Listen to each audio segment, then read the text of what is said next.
Hi hello नमस्कार. स्वागत आहे तुमचं आपल्या यूट्यूब चॅनलमध्ये. कोणत्याही कामाचं पूर्वनियोजन केलं तर आपलं काम वेळेवर पूर्ण होतं, वेळेची बचत होते आणि कामाचा ताणसुद्धा जाणवत नाही. दररोज स्वयंपाक बनवताना आपल्याला अनेक गोष्टी लागतात. त्या जर गोष्टी तयार असतील, आपल्या हाताशी असतील तर आपला स्वयंपाक लवकर बनतो, आपल्या वेळेची बचत होते, आपल्या कामाचा ताण कमी होतो आणि तोच वेळ आपण आपल्या आवडत्या गोष्टींसाठी सुद्धा देऊ शकतो. त्यामुळे अगदी आठवड्याचा एखादा तास जरी आपण दिला तर आपल्या आठवड्याभराच्या स्वयंपाकाचं व्यवस्थित नियोजन होतं. आपल्या भारतीय स्वयंपाकघरातील मॅजिकल बॉक्स किंवा मॅजिकल कंटेनर ज्याला आपण म्हणतो तो म्हणजे मसाल्याचा डबा. त्यामध्ये आपण दररोज नाश्त्यासाठी, भाजीसाठी लागणारे सर्व बेसिक मसाले ठेवतो. प्रत्येक फोडणीसाठी मसाल्यांचा आपल्याला वापर होतो. त्यासाठी मसाल्याचा डबा असा व्यवस्थित स्वच्छ असेल, त्यामध्ये सगळे मसाले भरलेले असतील आणि तो आपल्या हाताशी असेल तर आपला स्वयंपाकसुद्धा झटपट होतो. 8 ते 10 दिवसातून एकदा आपल्या मसाल्यांचा डबा साफ करून घ्यायचा आणि त्यामध्ये व्यवस्थित सर्व बेसिक मसाले भरून ठेवायचे. या ठिकाणी मी सुद्धा जिरे, मोहरी, हळद, लाल तिखट, काळं तिखट, त्याचप्रमाणे जिरे पावडर, धने पावडर या ज्या गोष्टी आहेत त्या मला दररोज पराठे बनवताना, नाश्ता बनवताना, त्याचप्रमाणे भाजीसाठी सुद्धा लागतात. त्या गोष्टी मी मसाल्याच्या डब्यामध्ये व्यवस्थित भरून ठेवते. आपल्याला 8 ते 10 दिवसासाठी साधारणतः किती मसाले लागतात, म्हणजे किती क्वांटिटीमध्ये काळं तिखट, लाल तिखट, हळद लागते याचा आपल्याला अंदाज असतो. त्यानुसार आपण मसाल्याचा डबा भरून ठेवायचा. या ठिकाणी मी मीठसुद्धा काढून घेत आहे. मीठ मी अशा प्रकारे चिनी मातीच्या भरणीमध्ये भरून ठेवते.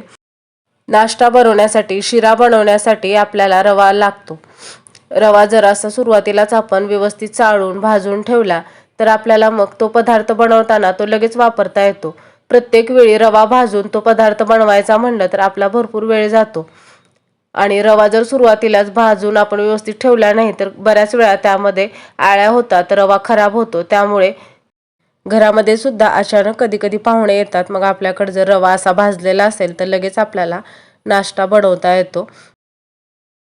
रवा आणल्यानंतर तो व्यवस्थित चाळून लालसर होईपर्यंत भाजून आपण थंड झाल्यानंतर डब्यामध्ये भरून ठेवला तर 8 ते 10 दिवस आपल्याला व्यवस्थित तो नाश्त्यासाठी वापरता येतो. आपल्याला दररोज भाजी बनवायला लागतं ते म्हणजे शेंगदाण्याचं कूट. या ठिकाणी थोडे शेंगदाणे मी कच्चे बाजूला काढून ठेवलेले आहेत, कारण काही भाज्यांमध्ये मी कच्चे शेंगदाणेही वापरते. गरगट्ट्यामध्ये पालकच्या कच्चे शेंगदाणे टाकते आणि बाकीचे शेंगदाणे मी लालसर होईपर्यंत व्यवस्थित भाजून घेणार आहे आणि थंड झाल्यानंतर त्याचं कूट करून डब्यामध्ये भरून ठेवणार आहे. कूट जर आपल्याला असा अवेलेबल असेल तर लगेच आपल्याला ते भाजीसाठी वापरता येतं आणि दररोज मग कूट बनवण्यासाठी लागणारा जो वेळ आहे तो सुद्धा आपला वाचतो. काही शेंगदाणे भाजलेले आपण तसेच बरणीमध्ये ठेवायचे, म्हणजे काही भाज्यांना जर फ्रेश मसाला वापरायचा असेल तर आपल्याला लगेच भाजलेले शेंगदाणे वापरता येतात आणि तो सुद्धा शेंगदाणे भाजण्याचा वेळ आपला वाचतो. बऱ्याच भाज्या बनवताना आपल्याला सुकं खोबरं सुद्धा लागतं आणि त्या भाजीचं वाटण बनवताना मग आपल्याला प्रत्येक वेळी खोबरं भाजून घ्यावं लागतं. त्याऐवजी जर आपण असं सुकं खोबरं सुरुवातीला लालसर भाजून थंड झाल्यानंतर बरणीमध्ये भरून ठेवलं तर आपल्याला हवं तेव्हा ते खोबरं भाजीसाठी वापरता येतं. विशेष करून पावसाळ्यामध्ये तर आपण जे सुकं खोबरं आहे ते भाजून ठेवलंच पाहिजे, कारण आपण जर ते असंच ठेवलं तर कधी कधी त्याची टेस्ट बदलते, त्याचा एक वेगळाच वास येतो. आपल्याला दररोज कोणतीही भाजी असो त्यासाठी लागतो तो म्हणजे लसूण, आलं आणि कोथिंबीर. या ठिकाणी आलं, लसूण, कोथिंबीरची पेस्ट करून मी ठेवणार आहे. आलं, लसूण यामध्ये 1 चमचाभर मीठ घालायचं, म्हणजे ती पेस्ट टिकते जास्त दिवस. आणि त्यामध्ये कोथिंबीर घालणार आहे. ही कोथिंबीर निवडून स्वच्छ धुवून घेतलेली आहे आणि आलं, लसूण, कोथिंबीरची मीठ घालून केलेली पेस्ट अगदी 8 दिवस फ्रीजमध्ये फ्रेश आणि हिरवीगार राहते. अशा प्रकारे आलं, लसूण आणि कोथिंबीर याच्यामध्ये मीठ घालून बनवलेली जी पेस्ट आहे ती आपण पातळ भाजीला, करी, आमटी बनवताना वापरू शकतो. त्यामुळे भाजीला अतिशय छान टेस्ट येते आणि प्रत्येक वेळी लसूण, कोथिंबीर आणि आलं निवडून साफ करून त्याची पेस्ट बनवण्याचा जो टाईम आहे तो सुद्धा आपला वाचतो. मी आठवड्याला अशा छोट्या बरणीमध्ये आलं, लसूण आणि कोथिंबीरची पेस्ट करून ठेवते आणि पातळ भाजीसाठी ती वापरते.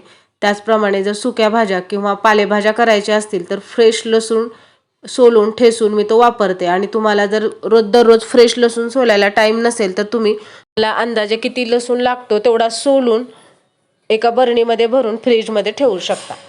शेंगदाणे थंड झाल्यानंतर मी त्याचं कूट वाटून घेतलं आणि आपल्याला जेवढं कूट हवं आहे तेवढं आपण वाटून डब्यामध्ये व्यवस्थित भरून ठेवायचं. त्याचप्रमाणे खोबरंसुद्धा आहे ते थंड झालेलं आहे, ते सुद्धा अशा बरणीत मी भरून ठेवलं. आता मी व्हिडिओचा एंड करणार आहे. व्हिडिओ जर तुम्हाला आवडला तर लाईक करा, शेअर करा आणि आपल्या चॅनलला सबस्क्राईब करा.